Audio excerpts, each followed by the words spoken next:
buenos días, bienvenidos a Los Siete Locos. Muchos invitados como siempre hoy en el programa. Vamos a empezar hablando con una escritora argentina que vive en París hace muchos años. Vamos a charlar por Zoom con ella. Estoy hablando de Laura Alcoba. Usted se acuerda de La Casa de los Conejos y la trilogía de La Casa de los Conejos. Hubo 2 libros más alrededor del tema de su propia vida, su infancia, como hija de militantes en los 70 que vivió en la clandestinidad, en esta Casa de los Conejos, que en realidad era una imprenta clandestina. Un libro que marcó muchísimo, fue escrito creo que en francés, ahora ya nos va a contar, y traducido al castellano. Cuando Laura con su madre logran salir del país, después de pasar esta etapa clandestina, se instalan en París. Y ella sigue viviendo en París, siguió toda su vida viviendo en París. El padre estuvo preso, cuando salió también fue para allá. Todo eso está contado en sus 3 libros en la trilogía de La Casa de los Conejos. Y ahora nos sorprende con una historia que es A través del bosque, que acaba de salir, y por eso la hemos convocado y creo que por ahí ya la tenemos. ¿Estás ahí, Laura? ¿Cómo estás? Sí, hola, estoy acá. Muy bien, muy contenta de hablar con vos después de tanto tiempo, ¿no? Tanto tiempo. Ya vendrás a la Argentina, supongo. Cada tanto venís de visita. Espero. Nos sorprendiste con este libro, Laura, A través del bosque, que creo que también fue escrito en francés y traducido por Eduardo Berti al castellano. Vos escribís en francés. Y acá te vas un poquito del relato de tu infancia y de tu vida y contás otras vidas, pero que también se cruzaron contigo en la infancia. Y con los años recordás esta historia, ¿no? Sí, digamos, de cierto modo es una historia con la que me había cruzado hace mucho tiempo y que extrañamente había olvidado. Y creo que de esa sorpresa nació el deseo de reconstruir esta historia de nuevo, porque yo trabajé mucho sobre mi memoria, como lo dijiste, mi memoria personal, sobre acontecimientos lejanos, realmente que venían de la infancia. Y esta historia, extrañamente, me la habían contado siendo yo adolescente ya, porque es un caso real que ocurrió en París en los años, a mediados de los 80, en el 84, 85, digamos, en ese momento, en el 84 los acontecimientos y 85 luego el juicio, lo que fue el juicio, y me habían contado esa historia terrible, muy impactante, más impactante aún teniendo en cuenta que si bien no era gente cercana, yo me había cruzado con ellos años antes. Una terrible historia de algo, diremos, me imagino, de esta madre que en un momento de locura cometió el gesto, digamos, el acto imposible, impensable por excelencia, a saber el asesinato de 2 de sus hijos. Y esta historia yo, extrañamente, con lo impactante, con lo fuerte, con lo tan terrorífico que tiene, yo la había ocultado en mi propia memoria y afloró después de que viera la película de Martin Scorsese, que probablemente hayas visto y muchos espectadores hayan visto, que es Shutter Island, ¿no? Donde en el centro de la película, que en cierto momento se evoca en la novela, hay un suceso similar. Parecido, sí. A saber, una madre que ahoga a 3 de sus hijos. Y fue muy fuerte para mí darme cuenta de que mi memoria, de cierto modo, había ocultado esa historia. Tardé en encontrar la fuerza, digamos, de ir hacia ellos y hacerlos hablar, de cierto modo. Digo hacia ellos porque no es solo la madre, sino la niña que se salvó de ese día, Claro. Que es en realidad tal vez el personaje principal para mí de la novela. Había 3 hijos y uno se salvó porque estaba en el colegio cuando esto pasó, en el jardín de infantes. No, lo que quería aclarar es que vos te cruzaste en tu vida con esta historia porque tu padre viaja a Francia y vive unos días en la casa de esta gente. Y vos fuiste a esa casa, sí, en ese momento. Claro, pero mucho antes de que pasara esto. Claro, pero los habías conocido. Y cuando recuperás esta historia, tu memoria recupera esta historia, los vas a buscar para hacer el libro, para hablar con ellos. Sí, en verdad fue algo diferente que ocurrió, que es lo siguiente. Yo no sabía muy bien, te digo, la historia volvió a aflorar a mi memoria en el 2010 y yo no sabía si era capaz de ir hacia esa historia. Y te digo, realmente, di un paso hacia ellos y ocurrieron 3 cosas muy fuertes. Primero, tuve la impresión de que me estaban esperando. Que me estaban esperando porque necesitaban hablar, primer punto. Segundo, que fue lo más increíble, me encontré con la persona que yo llamo Flavia, por supuesto cambié los nombres, evidentemente, por razones obvias. La persona que yo llamo Flavia, que es la niña que se salvó a ese día de locura, y me encontré con una persona absolutamente solar. Decirte, no me imaginaba en absoluto encontrarme con una mujer así, y ahí fue, digamos, el primer encuentro con ella fue tomar conciencia que me estaba esperando y tomar conciencia de que tenía, no que quería escribir esa historia, sino que tenía que hacerlo, que había casi una necesidad. Y se puso en marcha algo muy extraño, era que la historia casi de manera mágica se iba reconstruyendo alrededor nuestro. Me sorprendió mucho con en torno a un suceso tan oscuro, las tinieblas mismas, digamos, encontrarme con algo que tiene que ver con el brote de la luz, en el sentido más puro, porque el tema es que después de este día de espanto se salva una niña y se reconstruye una niña. El libro en realidad no es tanto sobre ese momento de espanto, sino cómo vivir después, como el posible después.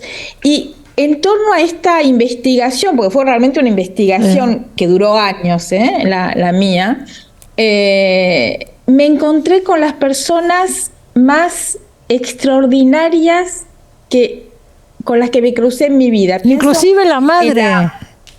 En la maestra, digamos, la madre es muy fuerte, la historia que cuenta, es el abismo dentro de su historia está ahí, y no se trata de anular o ignorar ese abismo, está ahí absolutamente, la atraviesa ella, y el acto no deja de ser lo imposible, lo impensable por excelencia, y lo sigue siendo, ¿no?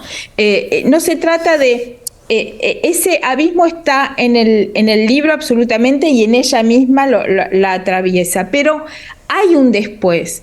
La maestra que de cierto modo salva a Flavia con ese gesto de decir no, de rechazar, entregarle a su propia madre su hija, que fue a buscar, y que se da cuenta de que algo está pasando en esa mujer que tiene delante de ella, que no está en un estado normal. Sí. A partir de ahí se pone en marcha otra cosa.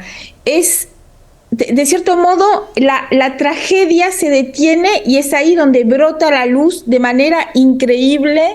Yo tuve la impresión de asistir a algo que tenía que ver con el origen mismo de lo posible, la supervivencia, cómo vivir después, de cierto modo, paradójicamente, el amor, el vínculo, cómo reconstruir después de algo semejante.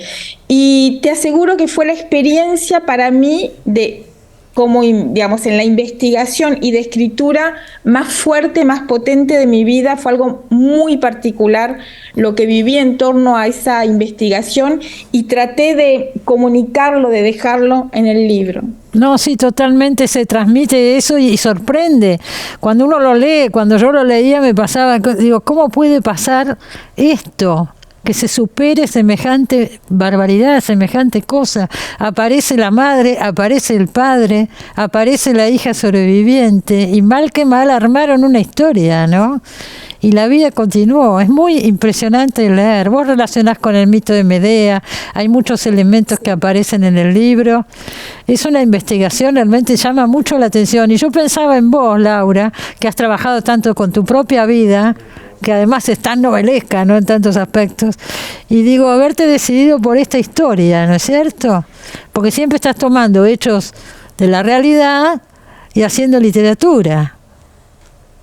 Sí, pero te aseguro que lo que te estoy diciendo de que me estaban esperando fue algo que viví de manera tan fuerte. El libro se puso en marcha casi solo, y no es que me haya decidido por esa historia, sino que de cierto modo la historia estaba ahí y la tenía que contar, sí. Y fue dar un paso y que se pusiera todo en marcha. También es un libro sobre lo que puede salvar el amor, por supuesto, el vínculo que sobrevive a ese día de espanto, que no deja de ser absolutamente un día de espanto. Los dos niños que mueren en ese día de locura están muertos para siempre, está ese horror, pero al mismo tiempo lo que viene después es como Medea y la negación del mito de Medea. Se salva una niña y a partir de ahí se pone en marcha otra cosa.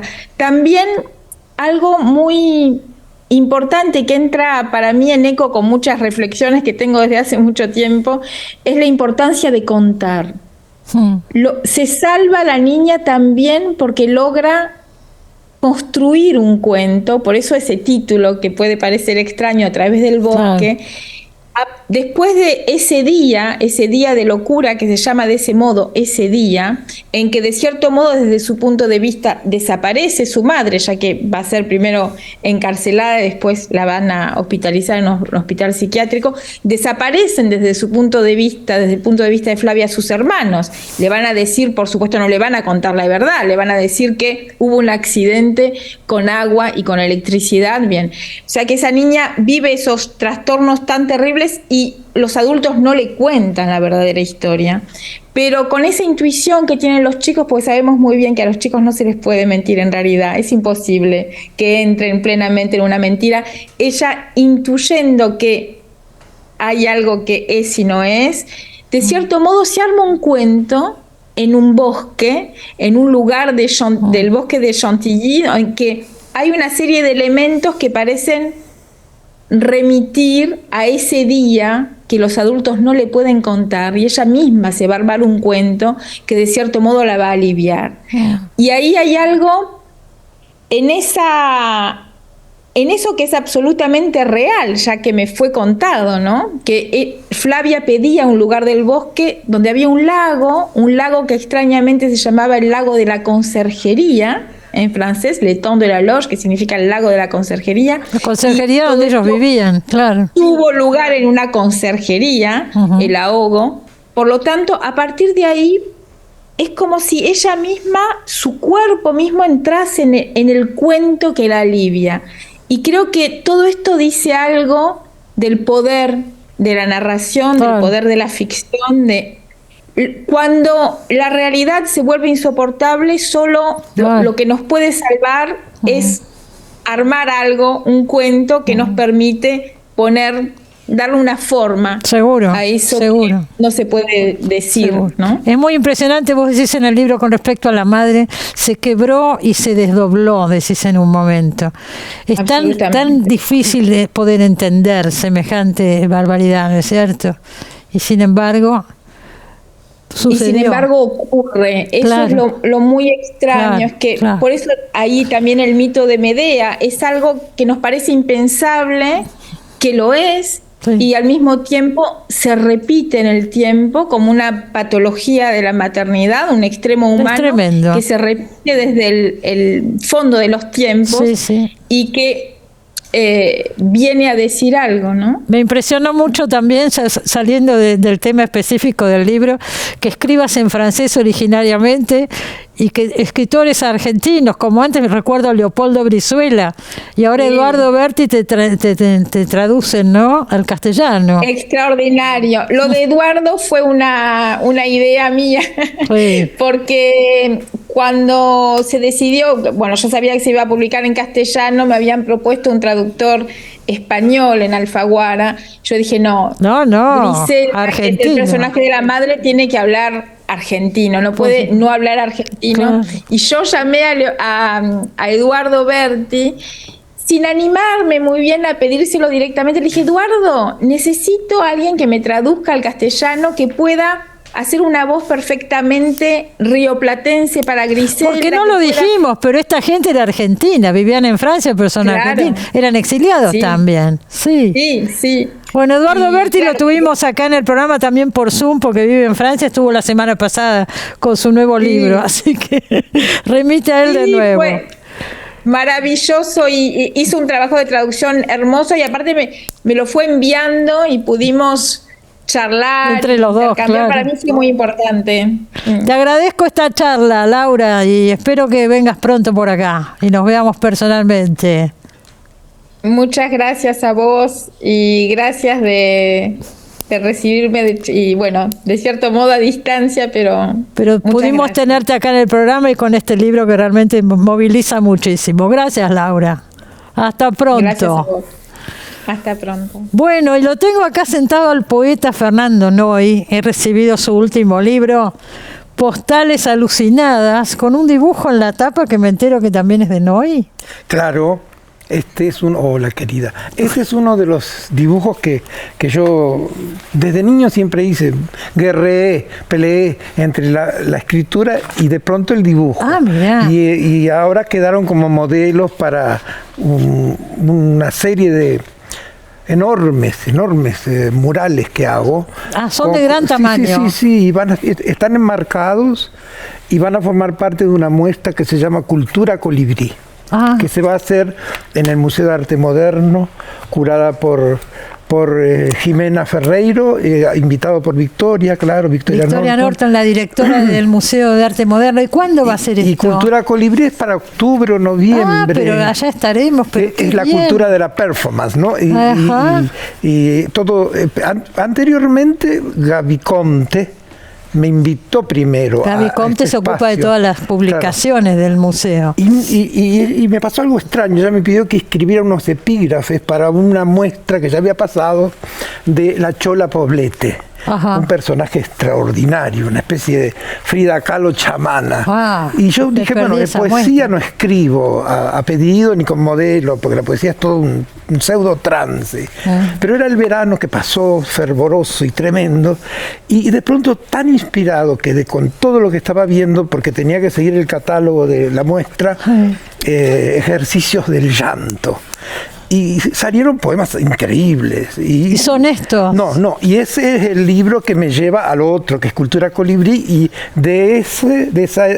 esos 3 cuadros que se van a colgar durante la muestra, Ana María Baudraco, la editora de Salta el Pez, una de las 3 editores. Porque esta es la editorial Salta el Pez. Decidió colocarlo en la tapa y con colores, porque todo lo otro es blanco y negro. ¿La muestra es blanco y negro? Sí, mis dibujos son siempre negro y blanco. Yo no utilizo el color todavía. Mira. Pero sigo toda una cosa de trazo que surge lo vamos a ir a ver. Son como grafitis. Está bien, pero es una faceta que no es tan conocida. No, claro, y cuando yo era niño jugaba con la nieve y hacía grafitis también, dibujos. Mis primeros poemas fueron como grafitis en la nieve de Ingeniero Jacobazzi, mi pueblo de infancia. Bueno, tenés un libro donde contás todo eso, has estado acá, tus memorias. ¿Cómo se llamaba el libro? Peregrinaciones profanas. Peregrinaciones profanas, de Fernando Noy. ¿Cómo no? Hace unos años que salió ese libro. 5 años. Antes de la pandemia, eso me acuerdo. Hace 5 años. Estuviste acá con ese. Estuvimos juntos, sí. Bueno, quiero que me leas algún poema de Postales Alucinadas. Sí, entonces, las Postales Alucinadas son justamente eso, ¿no? Mira, yo lo había marcado y ahora no lo encuentro. Porque le sacaste la marca. No, entonces, ahora. A ver, ¿cómo se llama el poema? Este poema es un poema, porque este libro, lo de alucinada, tiene que ver con la cuestión de la jerga hippie, ¿no? La alucinación no es el miedo, es el éxtasis, la alucineta. Y después serían postales alucinadas. Y esta fue una mirada retrospectiva hacia mi infancia con mi cómplice, hermana de mamá, ¿Una tía? La tía. Eran 3 mis tías. Siempre son muy presentes las tías, mis abuelas, todo. Bueno, yo me acuerdo, ahí en tus memorias está muy contado, toda esa etapa muy importante en tu vida. Sí. Son familión, las mujeres, ¿no? Son mis madres Hogarth, al revés. Claro. Son mis maestras, mis chamanas, y las que me hicieron ver que yo escribía, pues yo no sabía que era escritor ni poeta, ellas me lo decían. ¿Pero cómo? ¿Y esto dónde lo copiaste? ¿Qué sé yo? Y bueno, la hermana de mamá era a quien yo podía contarle todo lo secreto, lo indecible, mi nacimiento ya como andrógino, y mi tía era muy cómplice, muy amiga, era más que tía, una gran amiga. ¿Cuántos años tenías a todo eso, más o menos? 12, 11, claro. Todo era ahí, siempre tuve 15 yo en todos mis recuerdos, pero más o menos todavía no había llegado a Buenos Aires, porque ya me vine acá y ahí caí en manos de mi abuela, siempre mi madre estaba por sobre todo, suprema.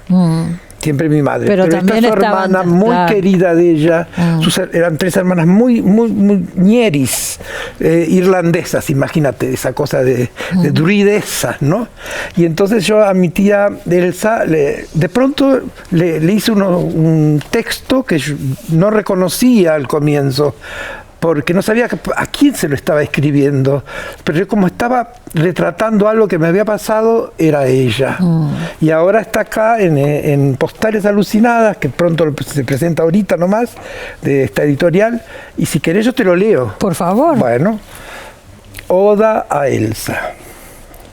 Recuerdo a mi tía adorada, ya entrada en años, pero siempre la misma sonrisa, susurrando con aquel dichoso tono. Lo único que temía de morir sola es que encontraran su cuerpo descuidado.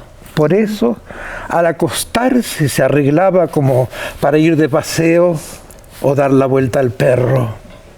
Nadie menos yo entendía por qué usaba rímel para dormir. Murió haciendo lo que más quería, como excelsa campeona de natación ante el vastísimo océano del pueblo, realizando proezas. Algunas veces conmigo, aferrado a su espalda espumosa, de tiburona en éxtasis, una delfina cantando al bajar la marea, sirena druida lejos de su patria.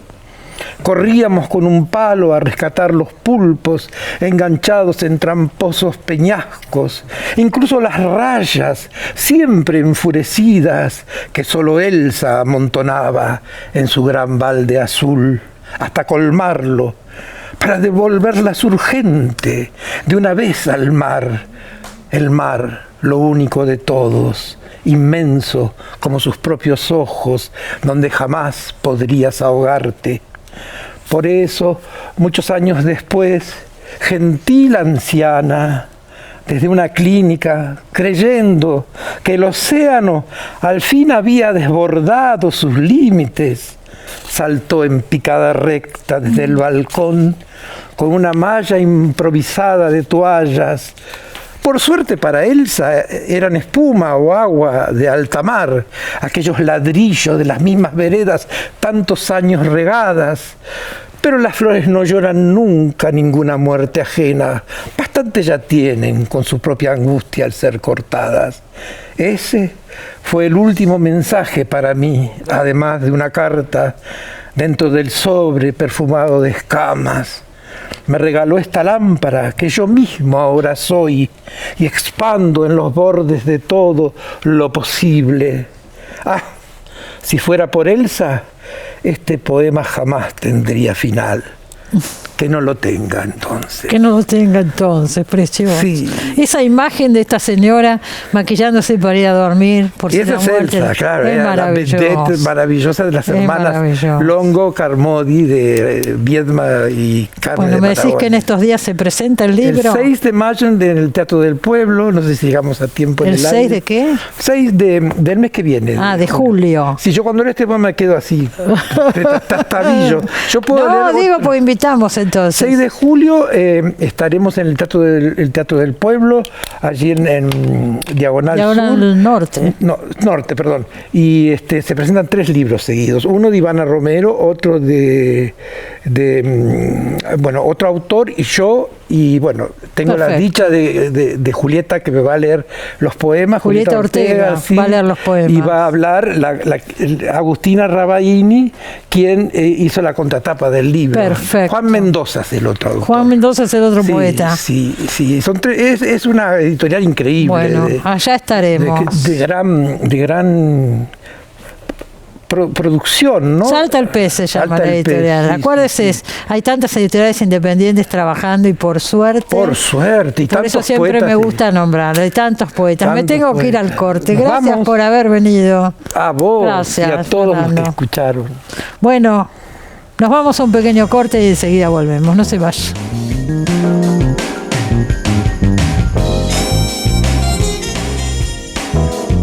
Dos autoras con nosotros. Bienvenidas, señoras. Natalia Cito con su nueva novela Voz. Y Cecilia Sperling, Las Desmayadas. ¿Cómo les va?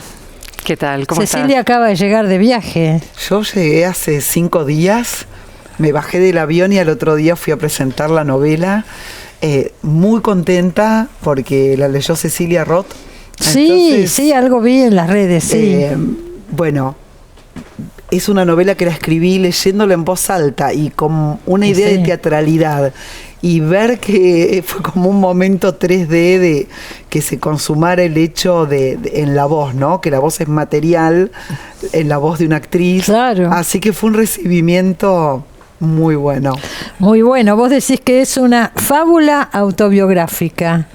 Bueno, la idea de fábula autobiográfica, que ya la venía trabajando en la novela anterior, que es La máquina acá, me acuerdo. de proyectar sueños, Sí. tiene mucho que ver con lo que decía Laura Alcoba, que es nosotros nos hacemos relatos, ¿no? Ahora hay mucha idea, como si fuera algo muy técnico de la política, hablar del relato o del control de la narración o del control de la narrativa, pero en definitiva para sobrevivir o para vivir o simplemente por la existencia, nos vamos generando un relato de lo que nos va pasando, que está muy atravesado por todas nuestras percepciones, fantasías, deseos, errores, equivocaciones. Entonces, la fábula autobiográfica es... voy a contar algo que me pasó, pero lo que a mí me pasó fue a una niña poeta, insomne, fantasiosa. No sé cuánto de lo que te estoy contando es fábula de fabuloso. Claro. Y cuánto puedo, digamos, es una realidad, pero es una realidad inmaterial. Seguro. No es una realidad. Pero de vos los te debe hechos. pasar algo parecido, porque vos también has tomado elementos de tu vida, no solamente en esta novela Voz. ¿Cómo se llamaba la otra? ¿Rara? Rara, ¿Viste acá? sí, Rara sí, también, rara. ¿no? Sí, tenemos un debate ahí con Cecilia A ver. respecto de lo autobiográfico. Es interesante, ¿no? Por supuesto que, como decía Laura hace un rato, cuando algo de la realidad se torna insoportable, es necesario, ¿no? Como que rodear, armar una trama de palabras sobre ese real que toca. Lo que pasa es que lo que yo me pregunto es si alcanza, ¿no? Si alcanza con la experiencia para hacer literatura. Me preocupa lo que llamamos género, autoficción.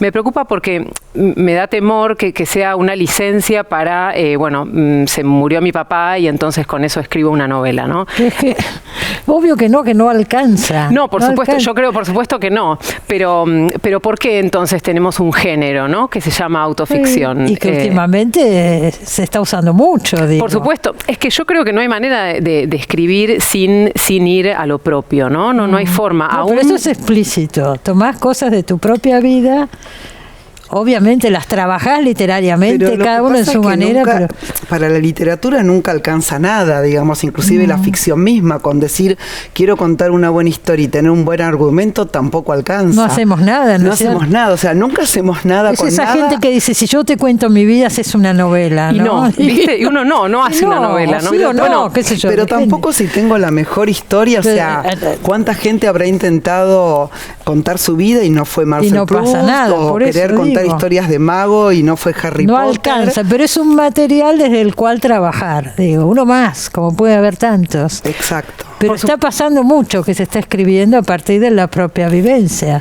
Mira, algunas yo novelas muy buenas. En Confesionario, que estuve prácticamente 2 décadas. Es un ciclo. Sí, es un ciclo que lo hacíamos que hace vivo, Cecilia, sí. en el Rojas y después en radio. La consigna era primera persona, confesional y verdadero.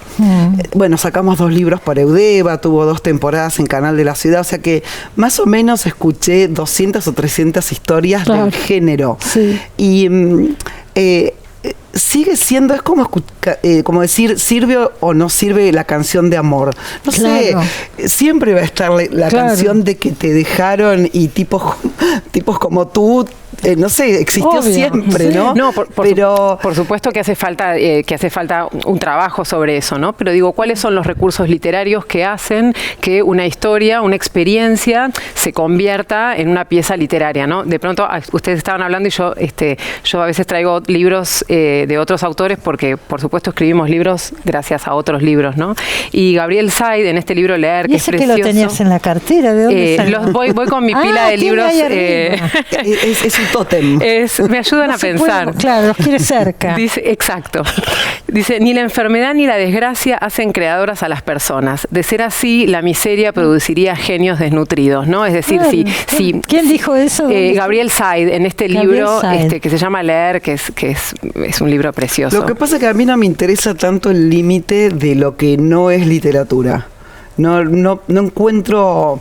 Claro. No busco ahí. Claro. Yo busco en qué es expresión. Me parece que en la expresión hay mucho ensayo. Hay muchos autores que en su momento, por ejemplo, a Proust se lo rebotaron de todas partes. Gombrowicz, la gente no lo podía leer. Macedonio Fernández. Tantos autores que después vino alguien y leyó y entendió que era una obra inacabada, que era una obra futura, que era una obra experimental. Entonces, para mí también la experiencia y calificar o juzgar si algo puede entrar en la literatura o no importa, porque bueno, en nuestra experiencia sabemos cuántos autores no estuvieron en el canon y después cayeron, ¿no? Como en picada. No estoy en esa búsqueda, estoy más en la búsqueda de ensayo y error, de equivocarme, de si me quedé afuera de la literatura, me quedé, de si usé mal mi historia, la usé mal. Creo, todo eso que estás diciendo no creo que sea así. No se trata de quién entra y quién sale, sino del procedimiento de creación. Pero por supuesto, lo que hiciste con ese material. Acá hay un hecho que supongo que es verídico, que es la muerte del padre en la adolescencia, y a partir de ahí se dispara la novela, porque es una novela. Esos años de crecimiento. Bueno, todo lo que pasa, viste, mientras vos duelás y tenés 15 años. Entonces es como que llorás, ¿no? Pero te crecen las tetas y estás caliente y te enamorás. Y también llorás y te sentís la nada. Y también la muerte del padre, sobre todo cuando sos chica, una cosa muy fuerte que tiene es que es como enterarte que la muerte existe. Entonces, por un lado tenés bueno, quiero a mi papá, pero por otro lado también decís, te abre, es una herida que te abre a la metafísica. Te abre a pensar, la muerte existe, las personas estamos acá un tiempo, lo que parece de un modo puede ser de otro. Es el primer enfrentamiento con la muerte, claro. Exactamente, es un enfrentamiento muy crudo de cosas que uno siempre sabe, porque desde que nace intuye ese fin, intuye todo lo negro, lo oscuro, ¿no? Ese agujero negro, la nada, todo lo que da miedo, pero cuando en ese momento se concreta, es un momento que es personal y a la vez es como filosófico. Seguro.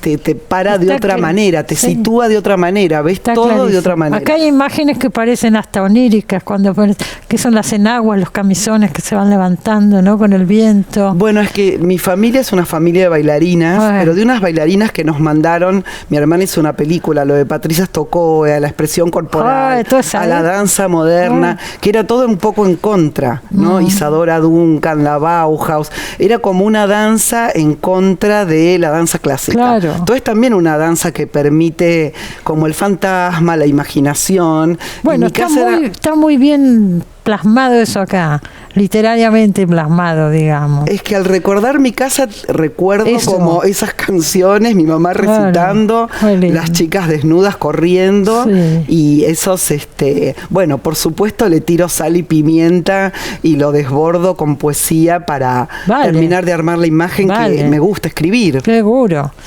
En la novela Natalia también está la muerte del padre. Compartimos la muerte del padre. ¿Ves? Pero ambas novelas. Sería como la anécdota, el hecho, porque el estilo de las dos novelas no tiene nada que ver. Sí.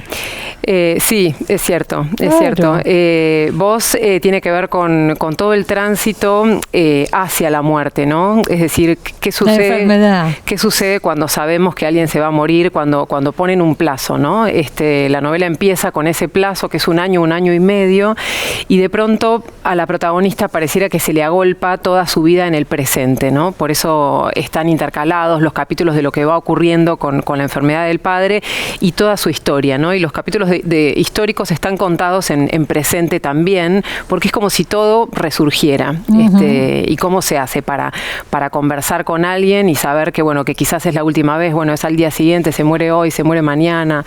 La novela... Eso, simultáneamente hay un embarazo. Sí, la protagonista se entera de que está embarazada más o menos en el mismo momento en el que sabe que al padre le queda un año y medio.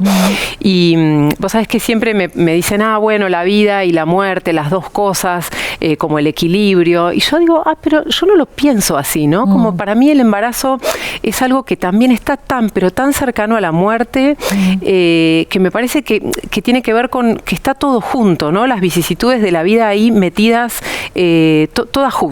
Y cómo se hace para lidiar con eso, ¿no? Para lidiar con lo ajeno del cuerpo, ¿no? Con eso de el embarazo, la vejez y la enfermedad son como situaciones que revelan la ajenidad del cuerpo, ¿no? Si pudiésemos elegir, probablemente en esas situaciones hay muchas cosas que no elegiríamos. A mí me interesaba poner todo eso a jugar en un mismo escenario. Seguro. Pero yo pensaba también que viniste acá con la otra novela, con Rara. Y uno lo puede ir leyendo en episodios. En Rara había una separación, me acuerdo, que acá aparece también. Ya acá estamos en el segundo marido. Una serie de cosas que se van hilando, ¿no? En realidad, bueno, esta es la segunda novela de lo que va a ser una trilogía sobre duelo, pero no hay una continuidad en cuanto a los personajes, sino que es una... Acá en estas que yo digo, sí. ¿no? En realidad, no quiero spoilear el final de Rara, pero Rara ya salió hace un par de años. Sí, en 2019. Bueno. Hay una continuidad en relación al duelo. Sí. Rara era la muerte del hijo, esta es la muerte del padre y la que sigue es la muerte de la madre. Y sí, hay una continuidad en ese sentido. No son los mismos personajes. Hay cosas cercanas, digamos, ¿no? Es otro punto de vista en el caso de Rara, ella pierde, es madre de un segundo hijo del que no puede ser madre del todo, pierde a su hijo cuando está embarazada de 6 meses.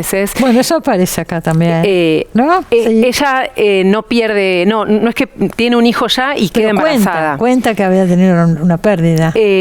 No, esta no. Claro, es que hay algo de sagas, ¿no? hay algo cercano en la vivencia de lo ajeno del embarazo y las dificultades de la maternidad. Eso no solamente con ella que está embarazada, sino las dificultades cuando nace esta segunda hija que aparece con la enfermedad del padre, esto de, bueno, cómo ser madre de 2 hijos, ¿no? Porque en vos también la trama con los hermanos es una de las cosas principales. Hasta qué punto un hermano es alguien que está ahí cerca, tanto para hacer el bien como para hacer mucho daño, ¿no? Y entonces, ¿cómo los padres, la madre, el padre, son esos personajes que pueden mediar, que pueden estar atentos, que ven o que no ven? Exacto. La novela se llama Voz, con S, porque voz le habla al padre. ese es el eje del libro, la relación de esta mujer con el padre que está muriendo, ¿no? Exacto, sí, está escrito en segunda persona, alternado con la primera, pero bueno, al comienzo, cuando ella se entera del diagnóstico del padre, se inicia un diálogo, ella inicia un diálogo con el padre, un diálogo que nunca tuvo, y un diálogo sordo en realidad, ¿no? No es que el padre la escucha. No, claro, es ella que le habla. Sí, y es un diálogo que va, digamos, que va como mutando hacia el final de la novela, en donde se introduce otro libro que tengo por acá, que es La última posada, de Imre Kertész. ¿Todo eso es especialmente para el programa o siempre andás con los libros? Bueno, de acuerdo a la situación elijo, no son siempre los mismos. ¿Cuál es este? ¿Cómo es? La última posada, de Imre Kertész. Ajá. Ella, gracias a que lee este libro, que eso es algo sí absolutamente autobiográfico, yo encontré este libro cuando mi papá estaba enfermo de leucemia, y gracias a que ella lee el libro, puede acompañar al padre. Y empieza a dialogar, a tener un diálogo con Kertész que no podría tener jamás con el padre. Este castor que aparece acá es un castor, ¿no? Es un castor, Es sí. un castor, porque el castor se supone, contalo vos, lo vas a contar mejor, que es el padre, está dentro del padre. En esta novela lo que me pasó es que no me alcanzaba con el relato realista para transmitir algunas cosas que yo quería transmitir. Exacto. Sí. Y entonces de pronto estuve muchas semanas con la pregunta de ¿de qué está hecha esta familia? ¿De qué están hechos? Y se me apareció que el padre tiene un castor adentro del cuerpo. Uh-huh. Y es lo irreductible, no es algo que se explique. Tiene un castor adentro del cuerpo. Y eso es todo. Y acá está el castor. Y ahí está el castor. ¿Y esta es Cecilia? Esa soy yo, sí. Es una foto que me sacó una amiga hace mucho tiempo, que parezco medio desmayada. A mí me gusta esa foto, es linda foto. Sí, es una foto muy rara que yo se la mostré a Mercedes Guiralde, a la editora del libro. ¿Y le gustó? Yo en realidad se la pasé para que estuviese dentro del libro. Mirá si ilustramos en algún momento. Me dijo, a la tapa. A la tapa, la desmayada. Y ahí tuve la impresión de que el libro, viste, como todo lo que había dentro, emanaba y terminaba de cobrar cuerpo. Y en este caso, también lo que hablábamos de la muerte del padre, yo creo que en Las desmayadas el tema son las tres hermanas y la madre, ¿no? Sí. Es la ausencia del padre. Seguro. Entonces, entre esas hermanas y esa madre forman como una especie de corpus, que es como si fuese una tela de araña donde están arañitas que una se mueve, entonces se mueve todo. Y también en un momento pongo que somos como un animal de 6 patas, porque era una arriba de la otra apilada, al lado de la piletita. Y un poco la idea es... una vez me preguntó Vivi Telas, ¿cómo te hiciste activista cuando fue todo el momento de la marea verde? Y de repente me di cuenta que, bueno, yo convocaba las lecturas y de repente convocaba 250 escritoras en un celular para 6 escenarios. Y digo, ¿qué tiene que ver conmigo esto? Y me acordé, escribiéndolo, de que esa especie de tribu de una hermana de 13, 15, 18 y la madre, en dictadura, en Guerra de las Malvinas, con mi mamá química que la echan de su trabajo en el hospital Rivadavia por las listas negras, con los abortos clandestinos, con todas las cosas que pasaron, con las fiestas y los sueños de una noche de verano, pero las represiones... me había acostumbrado, inclusive había tomado un poco un lugar de ser medio la cacique de esa organizadora, tribu, sin tener ganas siquiera. Inclusive acá también me sentí repitiendo en la marea, ¿no? Como que tenía que organizar porque no había otra persona que organice. Seguro. Pero esa sensación que en algún momento te toca ir al frente. Y vas. Y estás, y te acompañas y formás ese cuerpo con otras mujeres. Yo lo tuve como desde muy desde chica los 15 en esa casa. años. Por eso pienso mucho en la casa de Bernarda Alba, en las vírgenes suicidas, en todo lo que son esas familias de muchas mujeres juntas. Exactamente. Bueno, les deseo mucha suerte a las dos con los libros. Muchas gracias. Y los recomendamos. Voz de Natalia Cito y Cecilia Sperling, Las desmayadas. Gracias por haber venido, chicas. Gracias. Nos vamos a un corte, ya volvemos.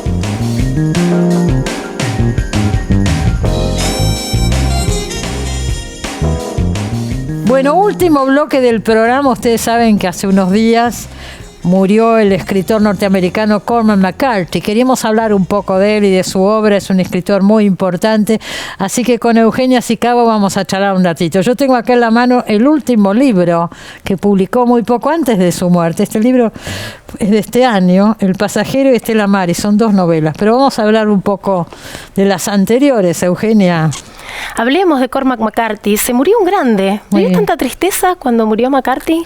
Bueno, me impresionó mucho la cantidad de escritores que salieron a hablar de él, pero escritores, qué sé yo, importantísimos. Es como que se está muriendo el siglo XX. Algo de eso Estoy sintiendo algo de eso. Algo de eso hay. Y este es el fin de una etapa. Sí. Un estilo de escritor que creo que ya no existe más. Bueno, tenía 89 años, ¿no? Hay que ver eso también. Hay que soltar, decir.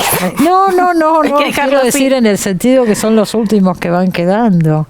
Total. De esa etapa, de esa manera de escribir, de esa manera de ver el mundo también. Totalmente. Se sabía muy poco además de la biografía de Cormac McCarthy porque él fue un tipo muy cuidadoso con la prensa. No dio más de 10 entrevistas en toda su vida, Cormac McCarthy. Tipo Salinger, se sabía muy poco de él, salía ¿no? muy poco. Osco además, qué sé yo. Bastante misántropo. Sí, muy metido para adentro. Bueno. Nunca transó además con nada de eso que ahora en general les imponen las editoriales a sus escritores y escritoras, que es que se pongan al hombro la promoción de sus libros, claro, ¿no? Con su propia biografía. Él nunca hizo una performance de su vida privada, pero tampoco habló nunca de sus libros, que esto es lo más curioso. Claro. Hay una anécdota que cuenta una de sus exmujeres. Él vivía con muy poca plata, era como un ermitaño pero que los había... últimos años vivió en un centro científico, una cosa así. Sí, porque sus amigos, era amigo de un premio Nobel, el premio Nobel que descubrió aspectos de las partículas elementales, del quark. Y dicen que le interesaba más hablar con científicos que con escritores. no tenía amigos escritores. Esta novela última, que hablábamos recién, El pasajero, las dos, Estela Maris, tienen mucho que ver con el mundo científico. Yo no llegué a leerlas, ninguna de las dos, porque salieron este año. Salieron ahora hace poquito. Salieron este año. Él escribía hace creo que 16 años que no sacaba un libro. Creo que el último había sido La carretera. La carretera. Sí. Bueno, yo creo que fue me uno hice... de sus grandes éxitos. Y ¿no? me hice fan de McCarthy Con por La carretera. Y después de haber leído La carretera, leí Todos los hermosos caballos y Sunset Limited. La carretera es que ganó el Pulitzer en su momento. Él ganó el Pulitzer, sí. Creo que es de 2007, que después hizo una adaptación cinematográfica muy buena, protagonizada por Viggo Mortensen. Exacto. Que es un retrato del horror, es una novela posapocalíptica que no tiene ningún costado luminoso. Son un padre y un hijo que sobreviven en una carretera y no solo sobreviven a la falta de alimentos, a la falta de abrigo. Es un mundo que tuvo, no sé, un cataclismo. Exacto. No se sabe si es solo a nivel de Estados Unidos o a nivel mundial, pero te pone en una escena en donde la tierra explotó. O sea, no se sabe qué pasó, pero... Y es el vínculo entre el padre y el hijo. Es el vínculo entre ese padre y ese hijo que además viaja con una pistola y en algún momento tiene que ensayar cómo sería matar primero al hijo y suicidarse después él, porque hay una frase que a mí me quedó muy marcada de esta novela que es: hay cosas peores que morirse. Y las cosas peores que morirse involucran toda una parte de esa sociedad superviviente que se convirtió en caníbal. Y hay escenas en esa novela que son... Es muy fuerte todo lo que plantea. De un nivel de perturbación. Hay un momento en donde estos caníbales esperan a que una mujer embarazada tenga a su hijo para, cuando es un lechoncito, asarlo, literal. No se priva de nada. No, es como no apto para estómagos sensibles. Sí, es tremendo. En esa misma casa en donde hay caníbales que están muy organizados, hay gente que la crían para ir cortándole partes, entonces hay gente que está mutilada mientras está esperando ser devorada. Entonces, claro, te hace dar cuenta de que, claro, que hay muchas cosas peores que morir. Seguro. Y además es un apocalipsis que no vislumbras ningún futuro. En el tono de la novela, como está escrita, además. Claro, ya desde ahí. Entre ellos casi que no hablan, es lacónico, es como si además fuera la muerte del lenguaje. Entre ese padre y ese hijo, el hijo se va quedando mudo progresivamente en la novela. Y en un momento lo único que le dice es: papá, nosotros no nos los vamos a comer, ¿no? Como si ese fuera el límite de la humanidad. Es profundamente existencialista Cormac McCarthy, además de ser oscuro y no tener mucha fe en la humanidad, digamos. Creo que ninguna. Y todos los hermosos caballos. Ay, es como un western metafísico, ¿no? Es un western de la mitad del siglo XX. Es anterior, vamos a decir, es parte de una trilogía de la frontera. Él ahí se convierte en bestseller, muy conocido, porque las novelas anteriores no habían tenido gran difusión. Inclusive dicen, estaba leyendo, los críticos dicen que cambia su estilo totalmente, que las primeras novelas de él que vendían para Estados Unidos, nada, 3.000 ejemplares, acá es muchísimo, pero allá es nada, y me hacen esa época, estaban muy influenciadas por Faulkner, por ejemplo, y a partir de Todos los hermosos caballos se ve más influencia de Hemingway, una literatura más seca, ¿no? Más despojada. Claro, él le lleva a su editor, el que iba a ser el editor de toda la vida, que se llama Alfred Knopf, que lo bancó desde el principio. Knopf, él le deja su primer manuscrito a McCarthy porque había sido el editor de Faulkner. Claro. Y entonces, y confía desde el primer momento, le banca todas las ediciones, pero cuando publica, ¿qué es esta la novela? Todos los hermosos caballos. Sí, acá la tenemos. Que es con la que se hace conocido. Él ya tenía 58 años. Claro. Es un fenómeno parecido al de Bukowski, que cuando Bukowski se hace conocido a nivel mundial, ya tenía más de 50 años. Claro. Tenía novelas publicadas, ¿no? Tenía 5 novelas publicadas, pero no pasaba nada, exacto. Esta novela, Todos los hermosos caballos, se llevó al cine también. Interpretada por Matt Damon y Penélope Cruz. Mira, no vi la adaptación cinematográfica. Yo tampoco la vi, pero bueno, esos son los datos. Es una novela bellísima, con una descripción de los campos, porque el protagonista es un adolescente que deja el rancho familiar porque su madre decide venderlo. Porque lo quiere vender. Que es como un gran desarraigo para él, y a partir de ahí inicia como... Sí, es una novela iniciática, pero con mucha violencia, de vuelta. El mundo que se encuentran los personajes de McCarthy están signados por una profunda violencia instalada en todos. No hay como malos contra buenos, hay malos contra distintos tipos de malos. Distintos malos. Es la América Oscura, la Norteamérica Oscura que está mostrando, ¿no? Sí, y por eso la adoptaron también los hermanos Coen, otra novela suya que es No Country for Old Men. Bueno, la película se llamó Sin lugar para los débiles. La novela se llama No hay lugar para los viejos, ¿no? Esa ganó el Oscar a Mejor Película en 2008. Sí, con un laburazo de Javier Bardem. Me hace de un asesino a sueldo, Javier Bardem. Y bueno, y aparece, después deja de escribir, por lo que tengo entendido se va a vivir a este lugar, este polo científico, no sé bien qué era, y sorprende sacando esta justo el año que muere. La última novela, donde hay 2 historias de 2 hermanos, también un vínculo complicadísimo, incestuoso, etcétera. Y uno de ellos es un buzo, trabaja de buzo, y la hermana una científica. Ahí es donde dice, yo me llevo mejor con los científicos. Me impresionó también, si nos queda un minutito lo digo, Harold Bloom, el gran crítico, dijo que es uno de los mayores novelistas norteamericanos de su época, ¿no?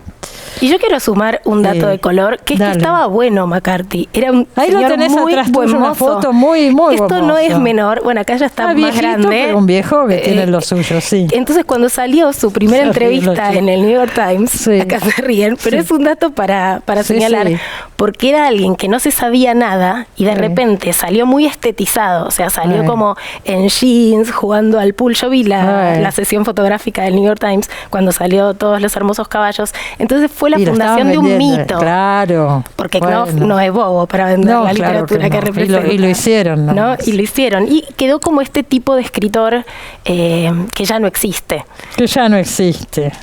Y con una mente muy científica. En Todos los hermosos caballos hay unas descripciones de la naturaleza. Divinas. Sabe un montón de botánica, de flora, de fauna. La manera de contar. Stephen King lo despidió por Twitter diciendo: Cormac McCarthy, quizás el mejor novelista estadounidense de mi tiempo. Murió a los 89 años.